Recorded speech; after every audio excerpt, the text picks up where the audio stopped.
Welcome back to the tracker here on City TV.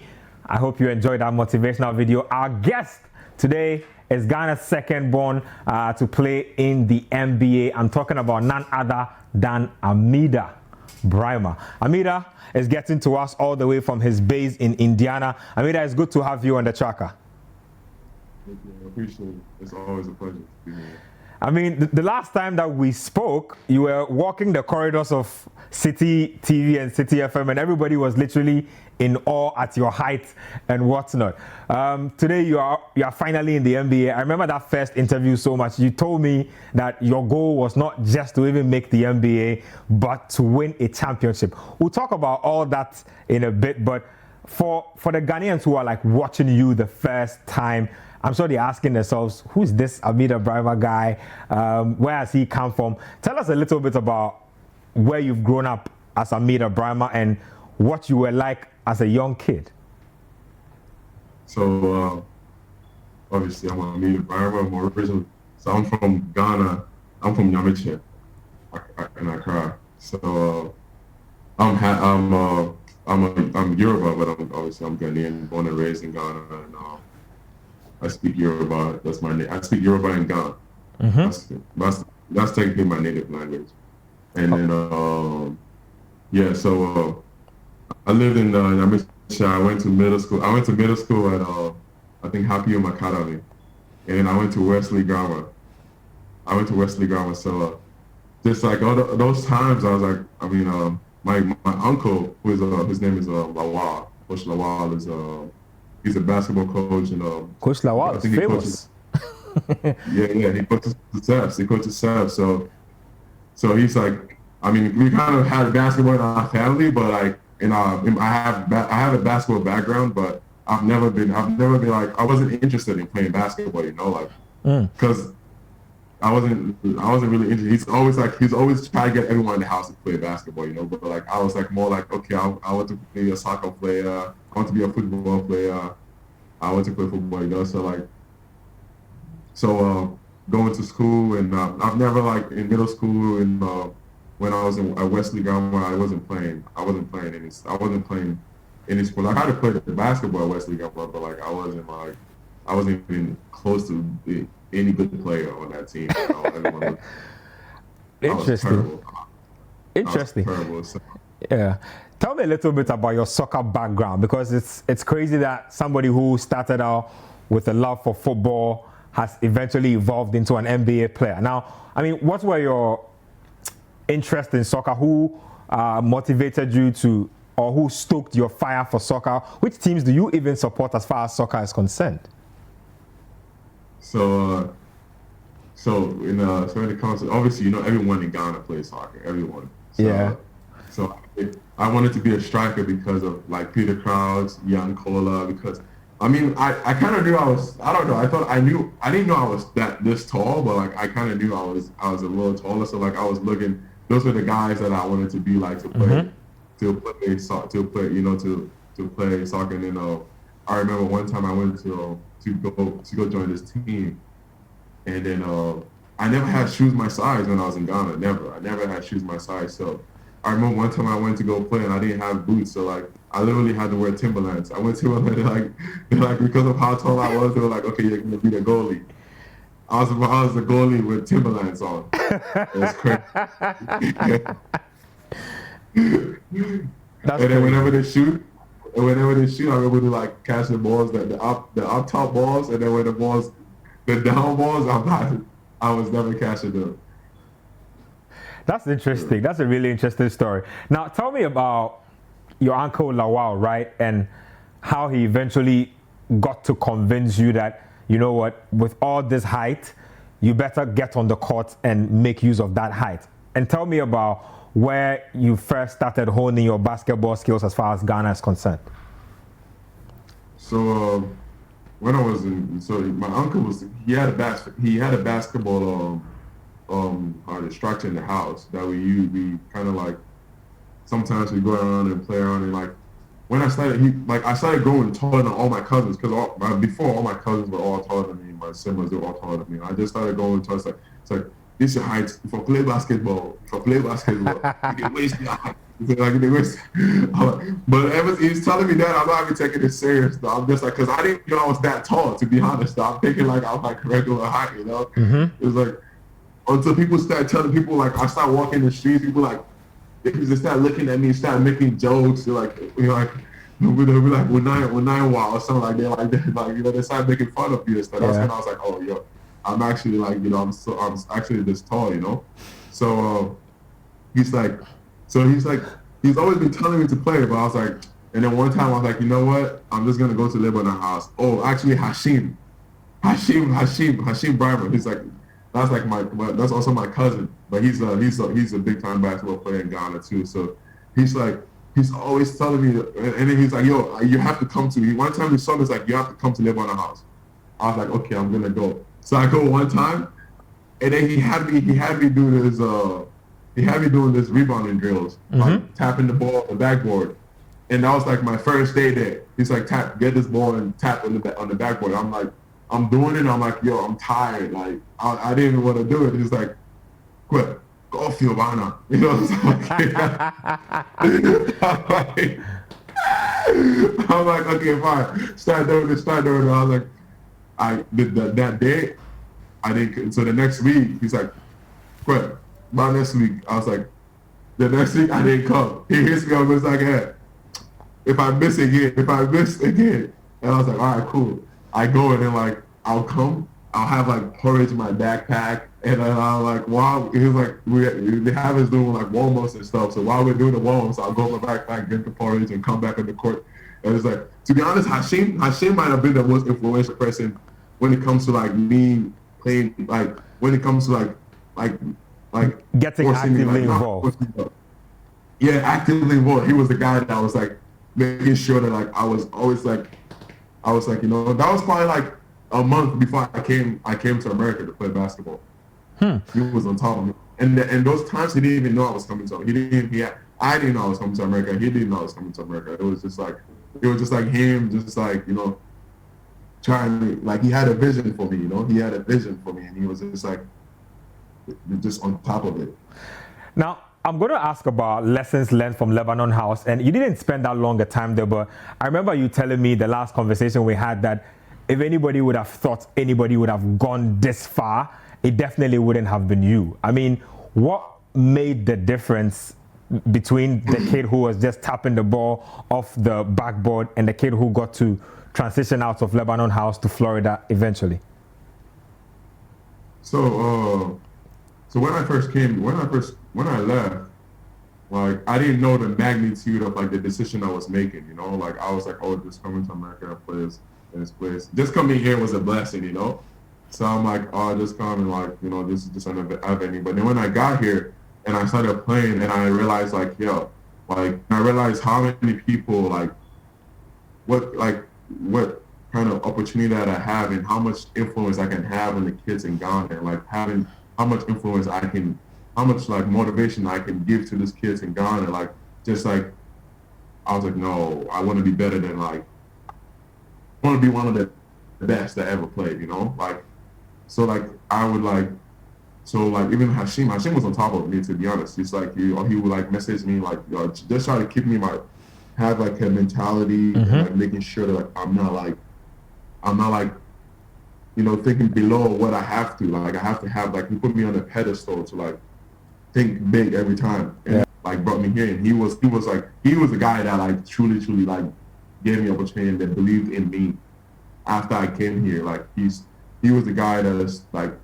made sure like on top of me with everything and making sure like he would take me to the gym, drop me off at the gym, and give me a bunch of workouts to do, and you know like even like. That you actually know already. There's so many like tall people, 7-footers that have come to America that like probably haven't been as successful as successful, you know. But like it was like I to be honest, I'm not like the person that settles for mediocre at all. I work my ass. I work really hard. So I work my butt off. So I'm like when I saw the potential, like not the potential, but like when I saw like how many people look up to me and like what magnitude and like what influence I can have in basketball for the people of Ghana, I was like, yo, I cannot fail. I cannot fail because I'm not working hard. You know what I'm saying? If I failed if I was working hard and like things didn't go as planned, then cool, I'm fine with that. But I was like, I shouldn't be the reason why I don't make it to where I want to be. Now that's a really interesting take, because that just takes me to my next question about you transferring high schools at a point because you weren't getting the opportunities you wanted, and then eventually working hard to get noticed by big name Division 1 schools. Now, first of all, I want you to tell us about what sort of work it took, or what sort of mindset shift it took to get noticed by the bigger schools, and what are some of the other schools that looked out for you except UConn? Okay. So in high school, when I went to high school, like the first school I went to wasn't accredited. So like the first school that I initially came to when I came to America wasn't accredited. So I had to leave that school and go to a different school. And then the new school I went to, they had a guy that has been at that school since his middle school. So he was ahead of me, and to be honest, he was better than me at that time. At that time, he was way better than me. So he deserved to be playing over me. But like, I was like, when I saw that, I was like, yo, I want to be like, this is high school. I shouldn't be sitting on the bench. I shouldn't be like sitting on the bench. And then like, we'll go to games and I'll see like the kind of coaches that came to watch him play, like Coach Ricky Pitino. Mm-hmm. This is the Louisville head coach. Former Louisville, and all the kind of coaches that would come in the gym to watch this kid play. And I was like, yo, that's how I want to be. I want coaches to come watch me play, and like, you know. So I was like, and Nana Bafi was on top of me with that too. He was always like made sure I wasn't like being lazy, made sure I wasn't like, and like I loved working hard. I love being in the gym because I had my mentality and where I want to be. It's like, and now until today, where I want to be,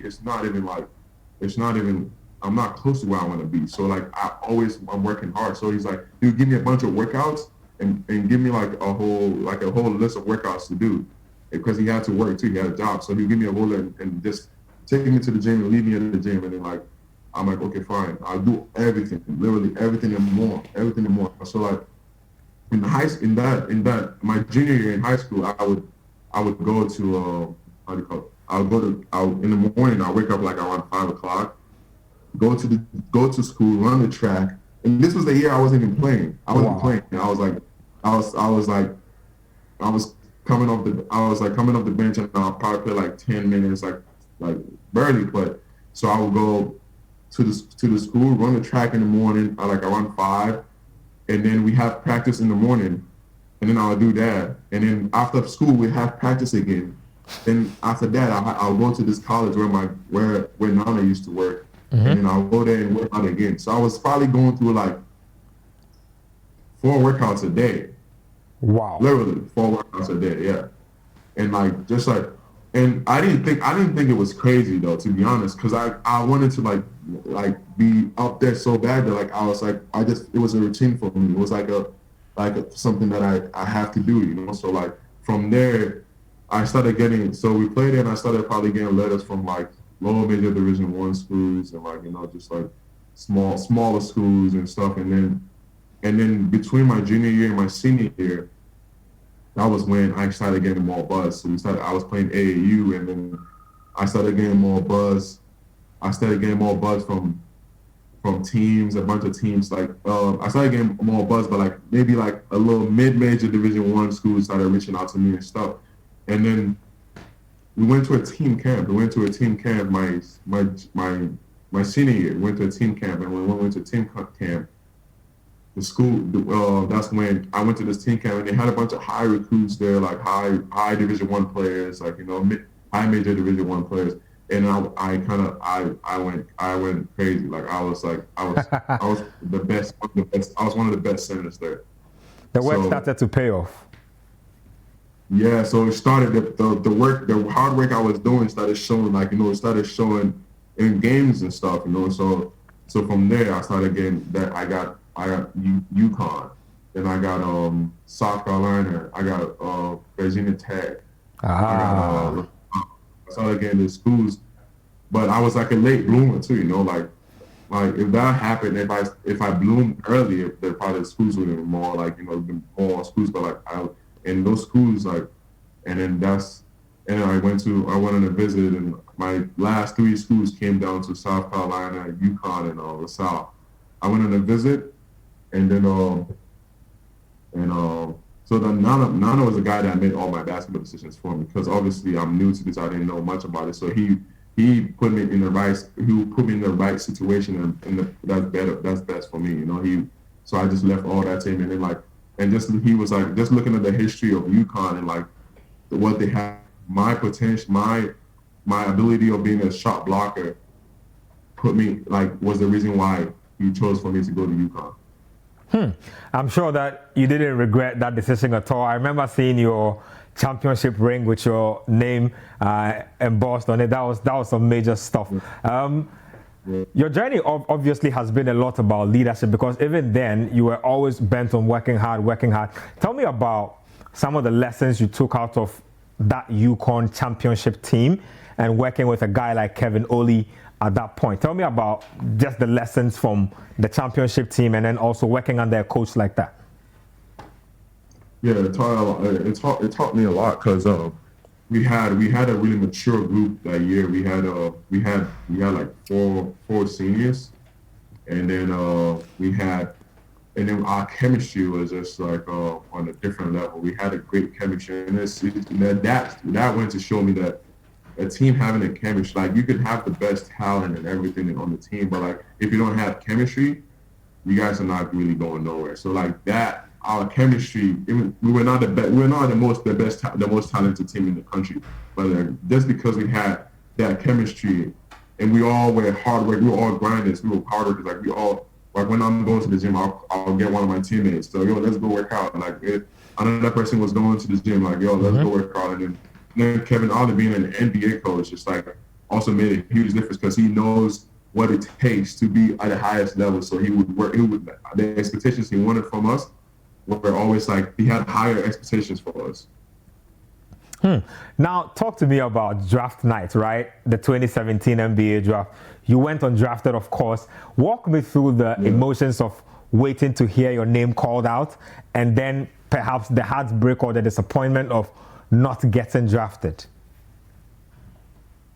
So I was with this agency called Excel. I was with the Excel, which is a huge agency here. So we were in a house, but like our pre-draft was in New York. I was with like big time players like Malik Monk, Harry Giles, TJ Leaf, Naz Long, Dylan Brooks, Dylan Dennis, Derek White. Like this was our group of pre-draft. So these are big time players, you know, like big time players. So when we work out and we do all this stuff, and I felt like when I was in that group, I'm like, yo, I belong. I was like, yo, I'm right. I belong in this group. Like, there's no, like, I don't see, like, you know, like, I'm right there with them. You know, like, there's no crazy gap between us at all. So I was like, I had high hopes, and I was like, but then when draft night came out, my name wasn't heard. I mean, I was disappointed at that time. At that time, I was disappointed, but I was like, you know what? Like, I work hard, and I know the only thing that holds me is God and the hard work that I put in. That's what holds. That's what I live on. God and my hard work that I put in, because God is gonna take control of everything else. But my hard work is what I can handle. Me putting in the hard work, and I know I put in the hard work, and I know I'm always in the job. I'm always doing the extra work. So anything that happens after that is out of my control, and that's what God wants for me. So that's how. So when that happened, I was disappointed, but I was like, you know what? I'm gonna prove to these dudes that I belong in the league, you know, and that's how I approached it. Now, let me tell you something, right? When I saw the news break on Twitter from Adrian Wojnarowski saying that Amida Brimah's agent says he's heading to the Pacers, I was happy, but I wasn't surprised because I mean I'd followed your progress for a while, and I knew that, like you and I had discussed before, it was all about what the team wanted. But talk us through your individual process, right? Where were you when you got the news from your agent, and what was your emotional state like? What was going through your mind at that time? Yeah, so obviously, you know, I've been to training camps with the Spurs twice. I've been to training camp with the Pacers, and I've gotten released every time after training camp, and you know, so I've kind of had that I'm kind of like desensitized to that situation. So like I was in the Keys. I was in Key West with my second family, my family here. My second family here. Obviously, I have my whole family's in Key West, but like my second family here. We went to the Keys for the mom's birthday, and then we went for the Keys for the mom's birthday. We were there for I was there for a day, and then I get a call from my agent, and he's like, "Hey, the Pacers need a center, and then you are on the list of the centers that they needed." I was like, all right. I didn't want to get too excited, and you know, because I know how it goes. You could like be so excited and like, you know, like they don't need you anymore, you know, like. So I was like, cool. And then he calls me again. It's like, yo, you're on the short list of the people they want to sign. I was like, all right, fine. And then he calls me again. It's like, yo, they're actually trying to sign you. And he's like, yo, you need to pack your stuff and head back home, because if they decide to sign you, you're gonna have to leave the next day. You know? So I was like, pack my stuff and leave now. So I was like, I mean, I was like,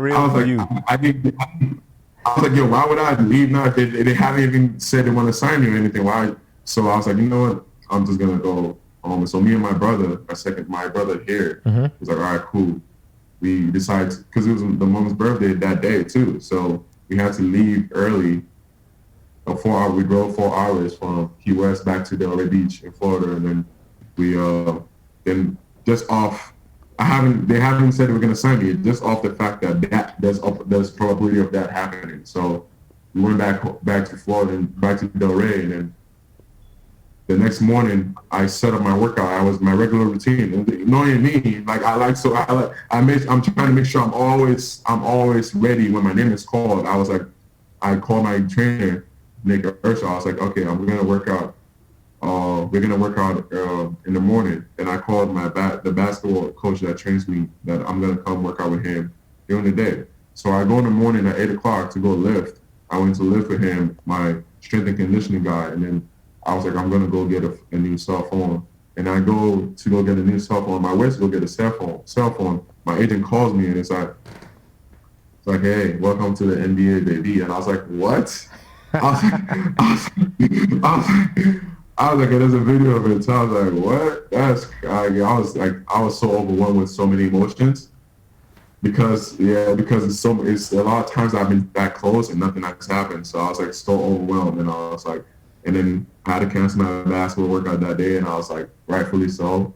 They booked the flight like 2 hours later, and I had to leave. Interesting story there. Now, Brimah, just hold it up there. We'll take a quick break here. When we come back, I'm just going to delve into your time with the Pacers real quick, your teammates, picking a number, picking a locker, and then we'll round this conversation up. So just hold it there for us. So we are listening to Amida Brimah, Ghana's second-born Ghanaian to play in the NBA. He's currently with the Indiana Pacers. He's been walking us through his journey so far. Let's take a quick break here on the tracker. When we come back, we'll delve deeper into Amida's life with the Indiana Pacers.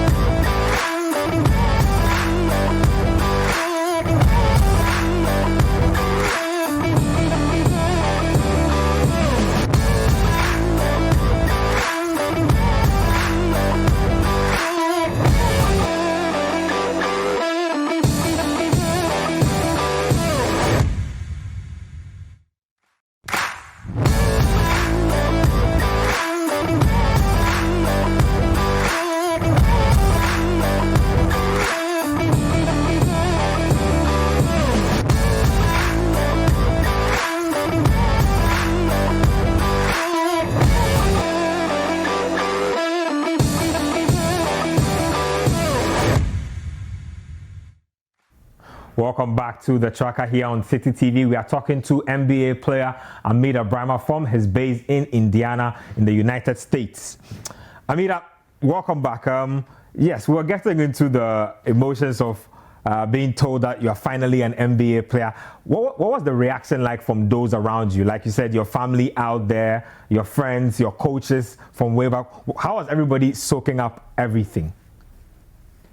Everyone was excited, especially like my family back in Ghana and my family here. Like they were so excited, and like my coach, like this guy, like all these people. I also have a tight circle too about when it comes to like the people that I call like my family or friends. It's a very tight circle. So these people know how hard I work. They know how much I put into this. I literally just before this happened, I literally called Hashim probably like a week ago. I was like, yo, I'm working hard, yo. Like I'm doing everything I can do. Like nothing is happening, but like I'm doing everything I can do. At some point, like something has to happen. I literally called him a week ago before this happened. He probably was like, and he was so when I called him, he was so excited, so happy. It's like all these people were like, it's like when I talked to them about it, like it seemed like they were the guys that got drafted. Like they're the guys that are going to play in the NBA. They were like,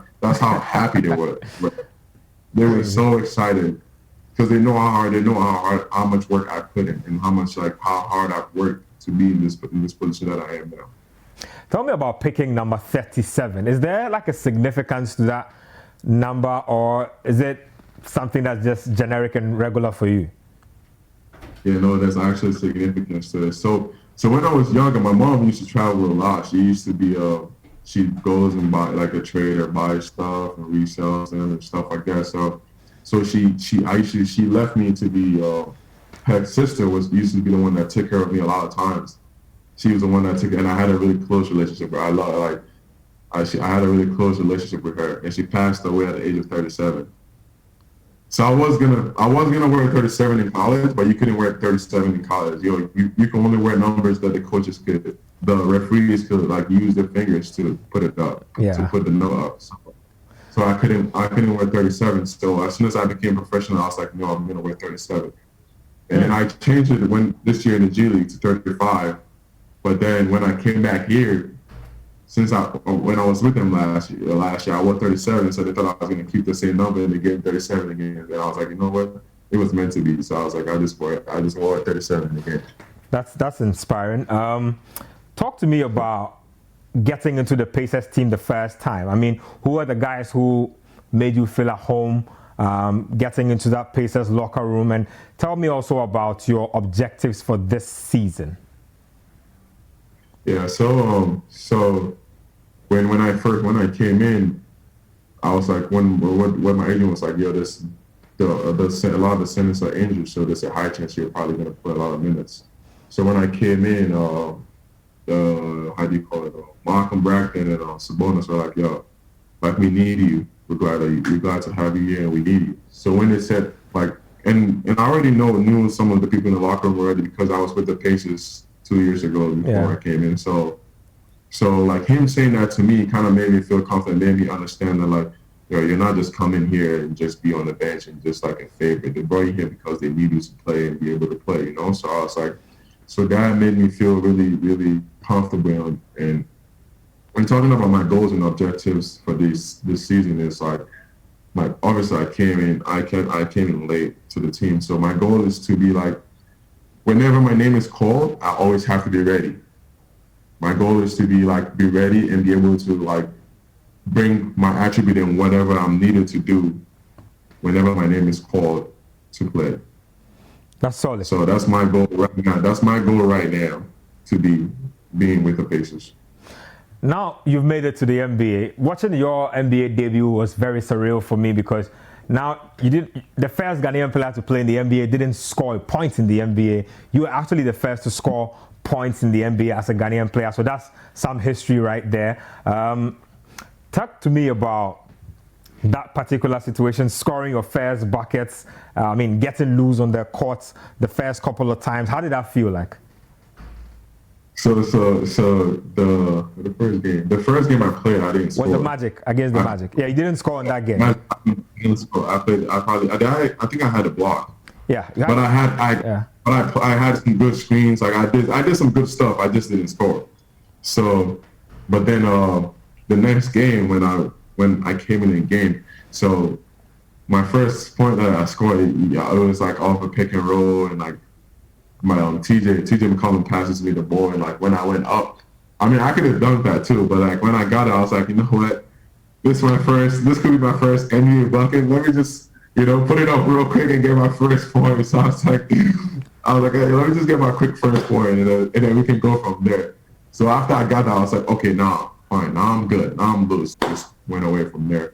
It was a surreal feeling too because I was like, it's been a moment that I've been waiting for ever since I came to America and started playing basketball. Tell me about how big a glass ceiling it is that you have broken, because I mean, before Ben Bento, I always thought it was very far-fetched for Ghanaians to make it to the NBA. Now Ben has done it. Now Amida has done it. How much of an impact do you think this will have on young kids growing up here, guys playing high school basketball from Ghana in the States now, Canada and elsewhere? I mean, how much does this allow them to dream as individuals? So this was sometimes I used to tweet this a lot. I'm like, yo, I be Kubola boy. So that's why I say I be Kubola boy. And people from Ghana know exactly what that means. So I say the reason why I say that is like, yo, if me Kubola boy can make it, you two go make up. As long as you work hard, like I let them know, because I was literally nobody. If you ever ask anybody that has been a live in our house and saw me when I first came there, ask them when they saw me, they didn't think I was going to be in this position. They'll be like, yo, no, hell no. Like, that's what they're going to say, because there were so many people better than me at that time, So I say that because I want all those kids that come to live on the house, that play for the Galaxy, plays for Galaxy team, like come to play that, to understand, like, as long as you have, like, you work hard and you have, obviously the opportunity has to meet preparation too, So as long as you're working hard and like, and to be honest, what got me here is God and my hard work. So like, but you can't just like, and our culture is so much like people are like, just like God and don't really like want to put in the work. You know what I'm saying? So like, I think the most important, like, you have to add both together. It's not just being like God, and everything's gonna be good. You have to be like work hard, and like, and I understand like sometimes it's a slow grind. Like my grind was very slow. Like it wasn't my plan. The plan that I wanted wasn't like the plan that I had in mind wasn't what happened for me. I was like, oh, I'm gonna get drafted. I was like, none of that happened. It was a whole different. Like, it was a different process for me. I tore my ACL. I tore my ACL. College, I tore my labrum in my shoulder. Like, I fractured my finger. Like, like, my journey was way different from what I expected it to be, So, like, you just have to trust in your journey, enjoy your journey, and just keep pushing. And just keep pushing, and pushing means, like, working hard. Like, never let your hard work waver. Never. Nice. Tell me about the Pacers in general, though. You all are chasing a spot in the play-in tournament. What do you make of your chances? Yeah, I think we have a great chance. We have a great chance, and we have a team that has a lot of potential to be great. So I think we just gotta string out some wins right now. String out some wins because a few games left in the regular season. String out some wins, and we're gonna be able to, be in this position to be able to play in and be in the playoffs. Solid. Now let's talk about, some of our other African brothers in the NBA, and even guys from different countries generally. So we are seeing perhaps the most globalized face of the NBA, because you have Jokic being in the run-up for MVP, Joel Embiid being in the run-up for MVP as well. How does it feel watching guys from different countries now dominate the league aside Americans? How does that feel when you watch it? Yeah, it feels great. It feels great because, it's crazy, Joe. So, Joe, when I first came to America, I was Joel played for Montverde and I played for Pace. We played Montverde. So Joel was on that team.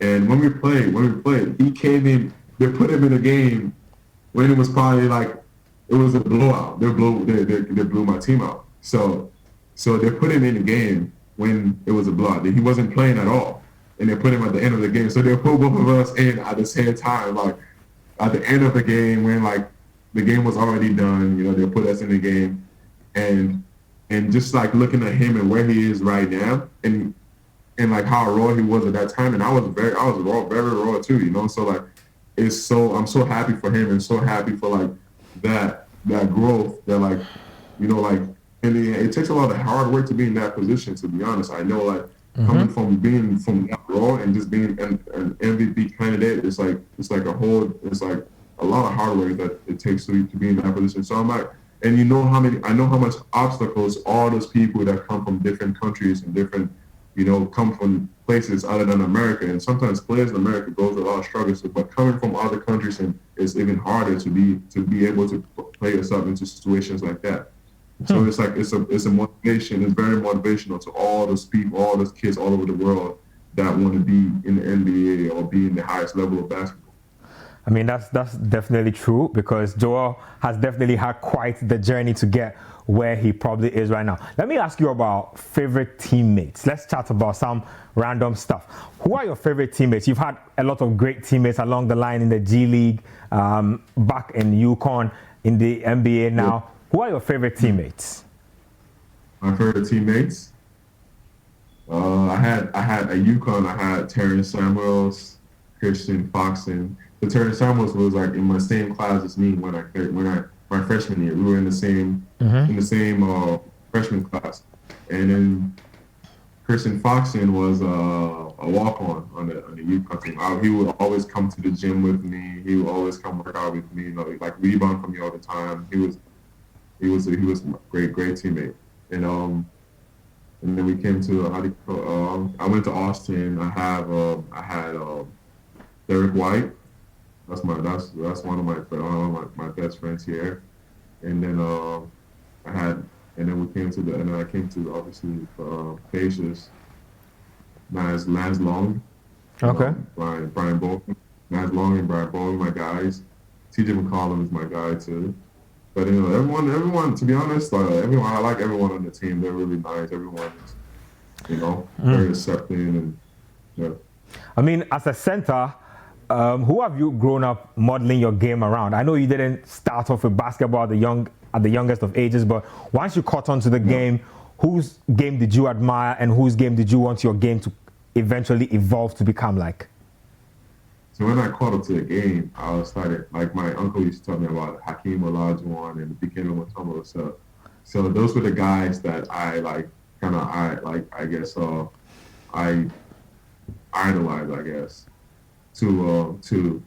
model my games after. So I used to watch a bunch of videos of Hakeem Olajuwon, a bunch of videos of Dikembe Mutombo, but like right now, what I want to do, I think I just want to model my game based off my abilities and what I can do. I'm just like, I'm taking bits and pieces from everybody, and just like, you know, that emulates what I can do, and just be the best player I can be, the best Amida Brimah I can be.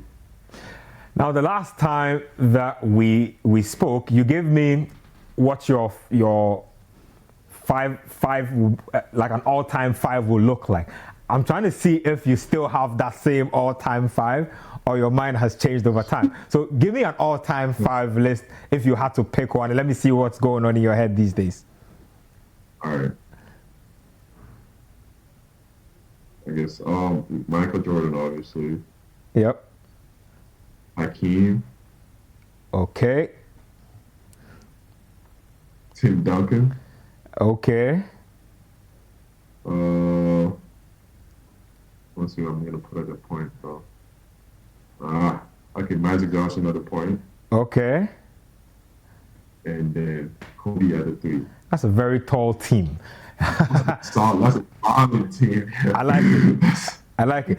Tell me about the greatest of all time debate. Where do you stand on that debate as far as that's concerned? Like, who do you lean towards when we discuss the greatest of all time? So that's tough. Yeah. So, I mean, right now, I think in our generation, though, I think I would say Kobe or how do you call it? LeBron. LeBron. But obviously Michael Jordan is great but I didn't really see him play. I didn't see that era, you know what I mean? So like it's kind of hard for me. But based on what people saying, some of the things I've seen, he looks cold, like he's really tough. But I just feel like all these players have like things that they were great at, specifically that like it's so hard to have and just pick one and be like, oh, this guy is the greatest player of all time, because they all like specifically have things that like they did so much better than each other than the other that like it's so hard to like pick a specific person. And I think those three, Kobe, LeBron, and Michael Jordan, are like the upper echelon of like the whole basketball world. I love it. Now, you've already played against the Brooklyn Nets. Durant, Harden, Irving, Griffin. That team is loaded. Where do you stand as far as super teams are concerned? Are you one of those who think that it's weak to form a super team to want to win a championship, or you think that the game is the game? To be honest, I think the game is the game. To be honest, like wherever you're able to attract and able to bring in, you do what's best for the team. Because like look at Golden State. They had Klay Thompson. What do you call it? Steph, Draymond, and then they ended up having they had Kevin Durant at the point. Yeah. And before it was Miami Heat. They had Chris Bosh, LeBron, D Wade. Like all these teams, like, and it's. I just feel like at the end of the day, I'm not against it. Obviously, it takes away like the competition level, but at the end of the day, like, all these teams are still beatable, though. They're still beatable. Like they're not like there's a chance like they could lose games. If the chemistry's not right. Like you could have all these big time players, and if the chemistry is not right, you can still it makes you beatable. Like nobody knew the Heat were gonna make it that far last year. True. Yeah. True. So I don't think that makes. I mean, it makes a difference, but I also think to win a championship, it takes more than that. Let's move away from basketball a bit. Now you're perhaps like in your team hotel or wherever it is you are now. What do you do when you're not playing basketball? I mean, like, I know a lot of your athlete work revolves around workouts and stuff like that, but when you step away from the hardwood and the orange ball, what does Amida Brimah do? So I like to hike a lot. When I was in Ghana, that's something I used to do a lot. I had like a bunch of rabbits, chickens. I was that guy. I used to go in the woods, cut grass. Like I was literally like average guy. Like literally, I'll go to the woods, cut some grass for my rabbits. Like I was just doing like the regular things like you expect, like a kid from Ghana to do. So I like the outdoors a lot. I go hiking a lot. I like to read. I read a lot. I never used to like reading, but like the past 2 years, I've been reading a lot. I watch a lot of YouTube videos of like food, like people food people that come to Ghana and like make food videos and stuff like that. Because I haven't been gone for 3 years now. That's the longest I've ever been gone, not coming home. So I miss the food, so I always watch videos of food, Ghana food and stuff. Does that mean you're cooking your own food now? I mean, I try to. I try to. What have you tried cooking? All right, I think you see, when my sister sees this and my best friend Hamza sees this, they're gonna make fun of me, but I'm pretty good at making egg stew and rice. I mean, that's cool. That's not too difficult to do, but that's good for starters. Not difficult. It takes a lot. It's not that difficult. It's okay. Yeah. I'm sure Hamza will be verifying if that's true. Though I'll be verifying that if like your rice and egg stew is like, I mean, edible. I'm actually good. I'm actually nice here. That's all I do, so I have to be good at it. That's all I can make. So. That's understandable. That's understandable. Just finally, before we go, right? I mean, I follow your social media and I realize that you are a big football fan. For those who don't know, what football club do you support? Yeah, I'm a Chelsea fan through and through. You know, been there since when Michael Essien was there. I think that's where it started from. To be honest, Michael Essien was the one that started it. And ever since then, I've been a Chelsea fan. Yeah, I saw you in a lot of pain when Eden Hazard was leaving Chelsea, but it looks like you're in a good place now. That hurt. Yeah, that hurt. Yeah, but I have a feeling he's gonna come back. I don't know. For some reason, I have a feeling he's gonna come back. Yeah, he's not doing that well. He's not doing that well with Real Madrid right now, so I think I have a feeling. Well, I think he's going to come back and punish Chelsea in the Champions League. That's what he's going to come back to do. So, I mean, just finally, before we go, just give Ghanaians a word. I mean, Ghanaians have been waiting to hear from you for a minute.